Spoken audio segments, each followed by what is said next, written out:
منگو کوچوان اپنے اڈے میں بہت عقلمند آدمی سمجھا جاتا تھا۔ اس کی تعلیمی حیثیت صفر کے برابر تھی اور اس نے کبھی اسکول کا منہ بھی نہیں دیکھا تھا۔ اس کے باوجود اسے دنیا بھر کی چیزوں کا علم تھا۔ اڈے کے وہ تمام کوچوان جن کو یہ جاننے کی خواہش ہوتی تھی کہ دنیا کے اندر کیا ہو رہا ہے، استاد منگو کی وسیع معلومات سے اچھی طرح واقف تھے۔ پچھلے دنوں جب استاد منگو نے ایک سوار سے اسپین میں جنگ چھڑ جانے کی افواہ سنی تھی تو اس نے گاما چودھری کے چوڑے کاندھے پر تھپکی دے کر مدبرانہ انداز میں پیشن گوئی کی تھی، دیکھ لینا چودھری، تھوڑے ہی دنوں میں اسپین کے اندر جنگ چھڑ جائے گی۔ اور جب گاما چودھری نے اس سے یہ پوچھا تھا کہ اسپین کہاں واقع ہے تو استاد منگو نے بڑی متانت سے جواب دیا تھا، ولایت میں، اور کہاں۔ اسپین میں جنگ چھڑی اور جب ہر شخص کو اس بات کا پتہ چل گیا تو اسٹیشن کے اڈے میں جتنے کوچوان ہلکا بنائے حقہ پی رہے تھے دل ہی دل میں استاد منگو کی بڑائی کا اعتراف کر رہے تھے۔ اور استاد منگو اس وقت مال روڈ کی چمکیلی سڑک پر تانگا چلاتے ہوئے اپنی سواری سے تازہ ہندو مسلم فسادات پر تبادلہ خیال کر رہا تھا۔ اس روز شام کے قریب جب وہ اڈے میں آیا تو اس کا چہرہ غیر معمولی طور پر تمتمایا ہوا تھا۔ حقے کا دور چلتے چلتے جب ہندو مسلم فسادات کی بات چھڑی تو استاد منگو نے سر سے خالی پگڑی اتاری اور بغل میں داب کر بڑے مفکرانہ لہجے میں کہا، یہ کسی پیر کی بد دعا کا نتیجہ ہے کہ آئے دن ہندو اور مسلمانوں میں چاقو چھریاں چلتے رہتے ہیں، اور میں نے اپنے بڑوں سے سنا ہے کہ اکبر بادشاہ نے کسی درویش کا دل دکھایا تھا اور اس درویش نے جل کر یہ بد دعا دی تھی، جا تیرے ہندوستان میں ہمیشہ فساد ہی ہوتے رہیں گے۔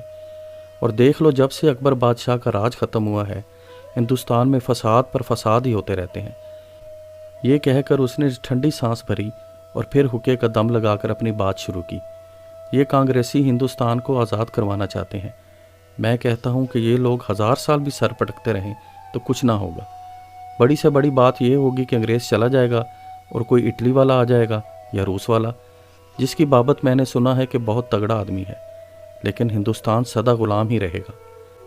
استاد منگو کو انگریز سے بڑی نفرت تھی اور اس کا سبب تو وہ یہ بتلایا کرتا تھا کہ وہ ہندوستان پر اپنا سکہ چلاتے ہیں اور طرح طرح کے ظلم ڈھاتے ہیں، مگر اس کے تنفر کی سب سے بڑی وجہ یہ تھی کہ چھاؤنی کے گورے اسے بہت ستایا کرتے تھے۔ وہ اس کے ساتھ ایسا سلوک کرتے تھے گویا وہ ایک ذلیل کتا ہے۔ اس کے علاوہ اسے ان کا رنگ بھی بالکل پسند نہ تھا۔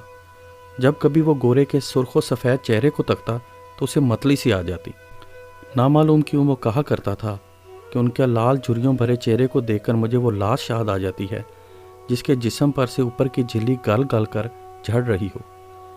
جب کسی شرابی گورے سے اس کا جھگڑا ہو جاتا تو سارا دن اس کی طبیعت مکدر رہتی۔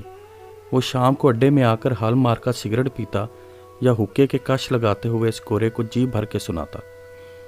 یہ موٹی گالی دینے کے بعد وہ اپنے سر کو ڈھیلی پگڑی سمیت جھٹکا دے کر کہا کرتا تھا، آگ لینے آئے تھے اور اب گھر کے مالک ہی بن گئے ہیں۔ ناک میں دم کر رکھا ہے ان بندر کی اولادوں نے، یوں روب گاٹتے ہیں گویا ہم ان کے بابا کے نوکر ہیں۔ اس پر بھی اس کا غصہ ٹھنڈا نہیں ہوتا تھا۔ جب تک اس کا کوئی ساتھی اس کے پاس بیٹھا رہتا وہ اپنے سینے کی آگ اگلتا رہتا۔ شکل دیکھتے ہو نا تم اس کی، جیسے کوڑ ہو رہا ہے، بالکل مردار، ایک دھپے کی مار، اور گٹ پٹ یوں بک رہا تھا جیسے مار ہی ڈالے گا۔ تیری جان کی قسم، پہلے پہل جی میں آئی کہ ملاؤن کی کھوپڑی کے پرزے اڑا دوں، لیکن اس خیال سے ٹل گیا کہ اس مردود کو مارنا اپنی حد تک ہے۔ یہ کہتے کہتے وہ تھوڑی دیر کے لیے خاموش ہو جاتا اور ناک کو خاکی قمیص کی آستینوں سے صاف کرنے کے بعد پھر بڑبڑانے لگ جاتا۔ قسم ہے بھگوان کی، ان لاٹ صاحبوں کے ناز اٹھاتے اٹھاتے تنگ آ گیا ہوں۔ جب کبھی ان کے منحوس چہرے دیکھتا ہوں رگوں میں خون کھولنے لگ جاتا ہے۔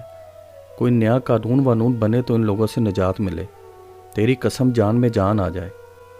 اور جب ایک روز استاد منگو نے کچہری سے اپنے تانگے پر 2 سواریاں لا دیں اور ان کی گفتگو سے اسے پتہ چلا کہ ہندوستان میں جدید آئین کا نفاذ ہونے والا ہے تو اس کی خوشی کی کوئی انتہا نہ رہی۔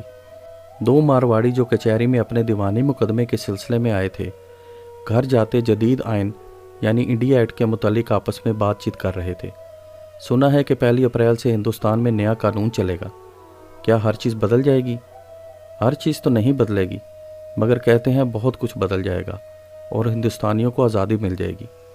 کیا بیاج کے متعلق بھی کوئی نیا قانون پاس ہوگا؟ یہ پوچھنے کی بات ہے، کل کسی وکیل سے دریافت کریں گے۔ ان مارواڑیوں کی بات چیت استاد منگو کے دل میں ناقابل بیان خوشی پیدا کر رہی تھی۔ وہ اپنے گھوڑے کو ہمیشہ گالیاں دیتا تھا